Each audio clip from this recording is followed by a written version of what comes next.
Oke, bismillah. Assalamualaikum warahmatullahi wabarakatuh. Oke, kearifan ekologis. Terus, kalau ini kearifan dalam kata. Yang pertama, be silent or let the words be worth more than silent. Diamlah, tidak usah ngomong, atau berkata-katalah kalau kata-kata itu lebih berharga daripada diam. Itu nasihat yang berharga dari Pitagoras. Jadi berarti apa? Modus dasarnya itu diam. Ngomong kalau perlu saja. Kalau tidak ada gunanya jangan bicara. Itu nasihat dari Pitagoras. Karena barang siapa lebih banyak ngomongnya, ya lebih banyak salahnya. Jadi batasilah berbicara, berkata-kata. Kalau hari ini plus posting.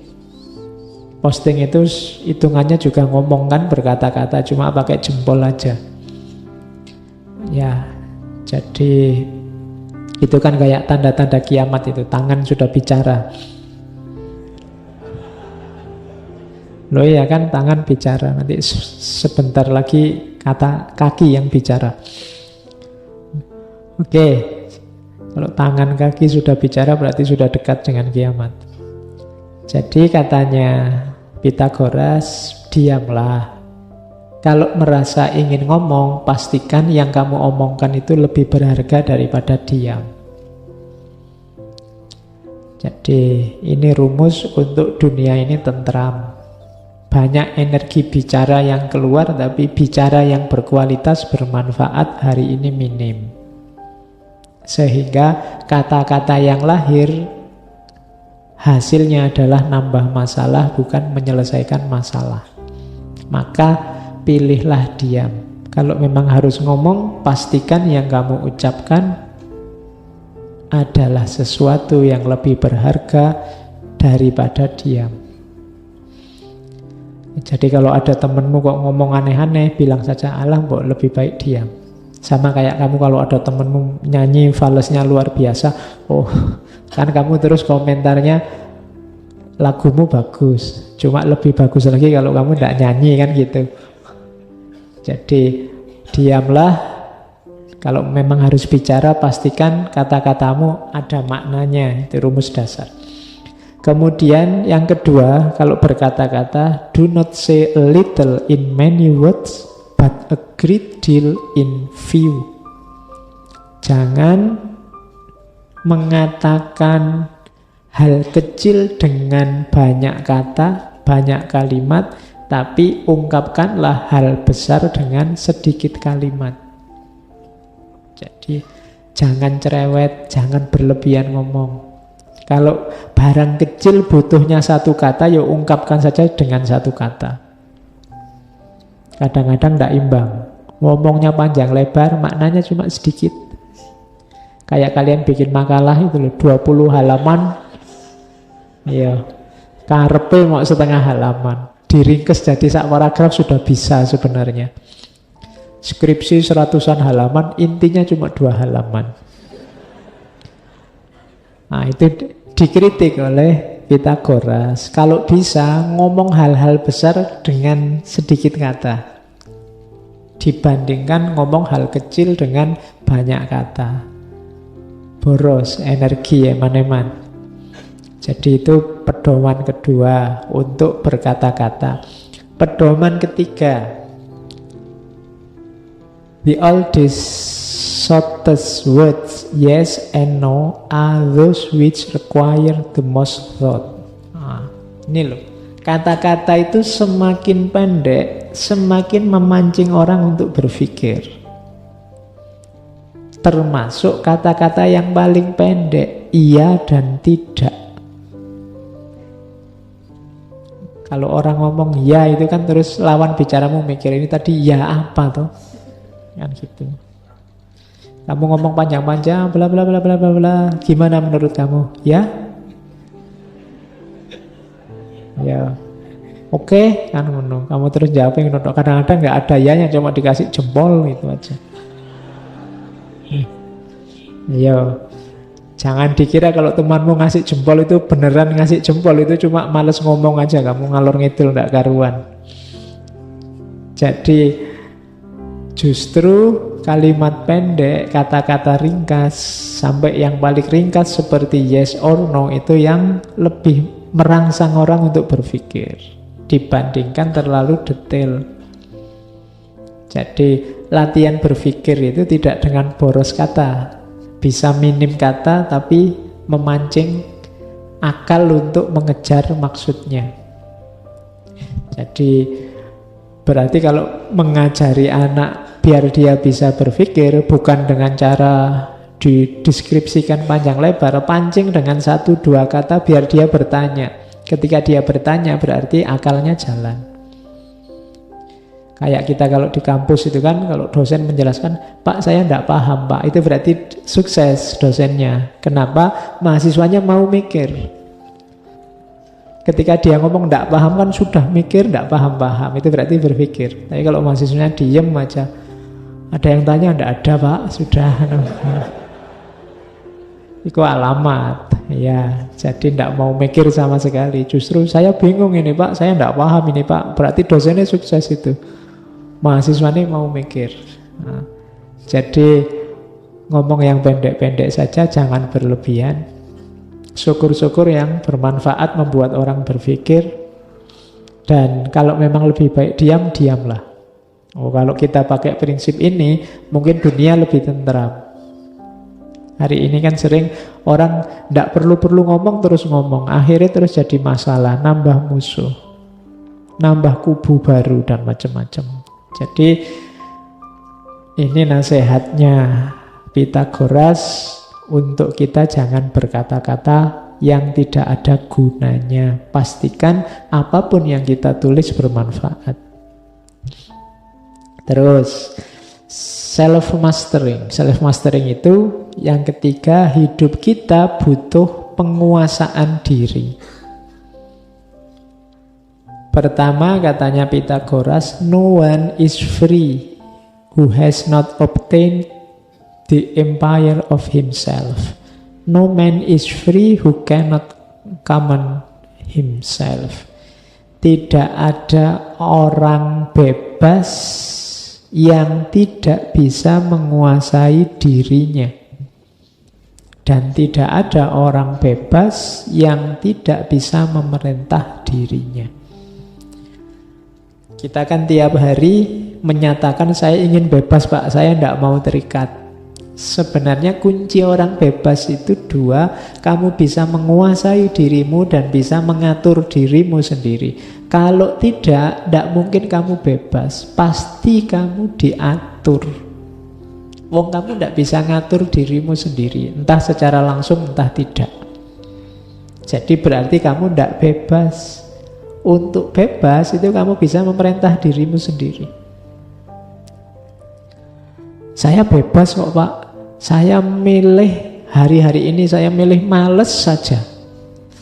Loh, itu seolah-olah kamu tanya, menurutmu antara males dan rajin bagus mana? Ya bagus rajin Pak. Oh berarti kok kamu tidak bisa menyuruh dirimu rajin? Bisanya kok nyuruh yang malas, berarti kamu kalah oleh dirimu sendiri. Jadi cirinya orang bebas itu orang yang bisa memerintah dirinya sendiri, bisa menguasai dirinya sendiri. Orang yang tidak bisa memerintah dirinya sendiri, tidak menguasai dirinya sendiri, jangan ngomong kebebasan. Kamu pasti tidak bebas. Kamu dikuasai oleh di luar dirimu. Kenapa? Karena kamu tidak bisa menguasai dirimu. Ketika orang tidak bisa menguasai dirinya kan, yang di luar dirinya yang menguasai dirinya. Maka syarat untuk orang bisa disebut bebas itu menguasai diri dan bisa memerintah dirinya. Yang kedua, in anger we should refrain both from speech and action. Nah, untuk menguasai diri kita harus menjauh dari yang namanya kemarahan. Kenapa marah ini sering membuat kita lepas kendali. Di beberapa kesempatan saya bicara pendapatnya Al-Kindi yang menyatakan kalau kamu sedang marah, kalau sedang berdiri duduklah, kalau sedang duduk berbaringlah, kalau sedang berbaring tiduranlah. Intinya apa? Jangan melakukan apa-apa dulu. Kenapa? Kamu sedang marah. Pertimbanganmu sedang tidak jernih. Jadi ini mirip kayak petunjuknya Pythagoras. We should refrain both from speak and action. Jangan ngomong. Pokoknya itu aja, jangan ngomong, jangan melakukan sesuatu. Begitu kamu merasa marah, biasanya orang marah itu kan ingin melampiaskan. Berhenti dulu sebentar, break dulu sebentar. Anggap saja kamu marah sudah mau maki-maki, iklan dulu lewat sebentar. Nah, jadi tarik dulu, jangan kesusu dulu. Jadi karena kalau tidak begitu nanti jangan-jangan kata-kata yang keluar adalah kata-kata yang nanti kita sesali. Tindakan yang kita lakukan jangan-jangan kita sesali. Kalau marah nanti dulu. Kok kamu sedang berdua terus lagi ngobrol enak terus gegeran, nanti dulu. Jangan ngomong lagi, jangan bicara lagi, pulang dulu aja, besok ketemu lagi. Kalau masih kangen ya berarti masih. Ya, jadi jalannya begitu. Jangan dipaksa.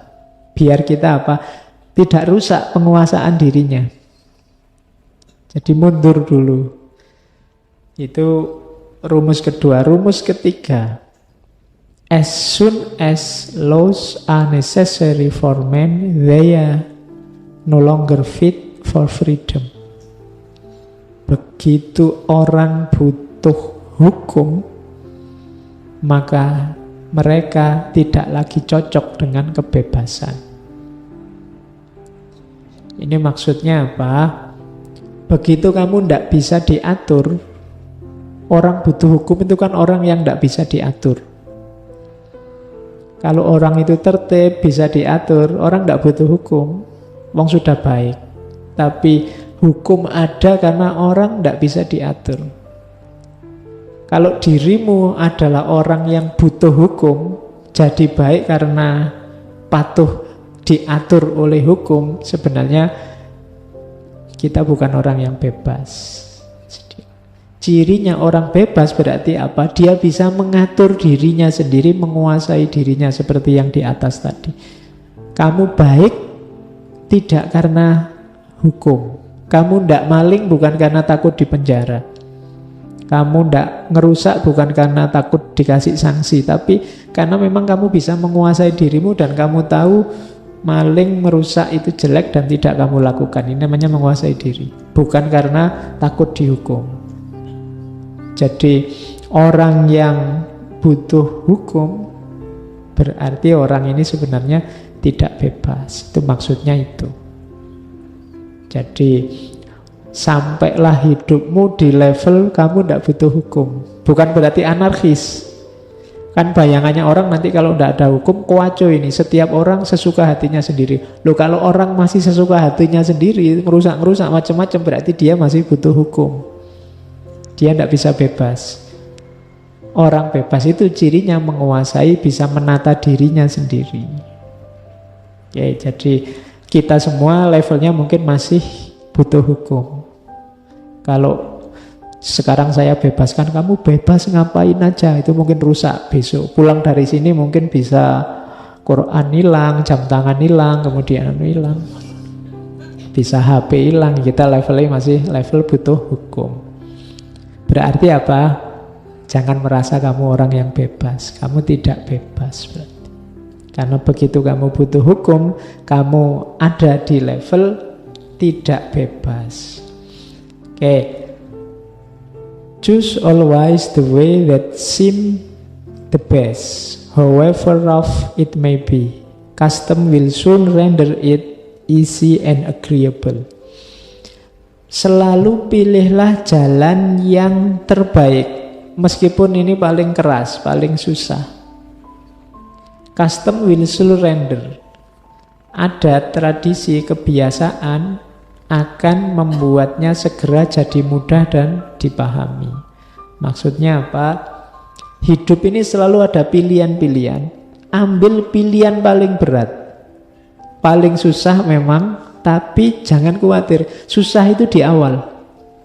Kalau kamu biasakan, kamu tradisikan, dia akan mudah. Mudah untuk dijalankan. Agreeable, mudah untuk disetujui.